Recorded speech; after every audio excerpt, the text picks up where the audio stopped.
Meghalaya honeymoon కేసులో సంచలనమైన నిజాలు బయటకు వస్తున్నాయి.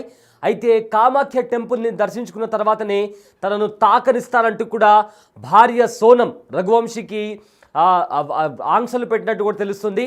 అయితే మరోవైపు ఏమో సోనం అన్న సోదరుడు ఎవరైతే ఉన్నారో తన బావను తన చెల్లి హత్య చేయించిందని తెలిస్తే తనకు ఉరిశిక్ష వేసినా కూడా మాకు ఎలాంటి అభ్యంతరం లేదు అంటూ కూడా గోవింద్ సోనం సోదరుడైన గోవింద్ కూడా చెప్తున్నారు.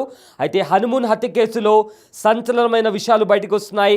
కామాఖ్య ఆలయంలో పూజలు పూర్తి చేశాకే తాకనిస్తానంటూ భర్తకు షరతులు పెట్టింది భార్య సోనం. తన బావను తన చెల్లి హత్య చేయించిందని నేరం రుజువైతే తన చెల్లిని ఉరి తీయాలన్నాడు సోనం అన్న గోవింద్. అయితే దట్టమైన అడవుల్లో నిండిన ప్రాంతంలో కామాఖ్య ఆలయం దగ్గరికి తీసుకెళ్లాలని భర్తను బలవంతం పెట్టింది సోనం.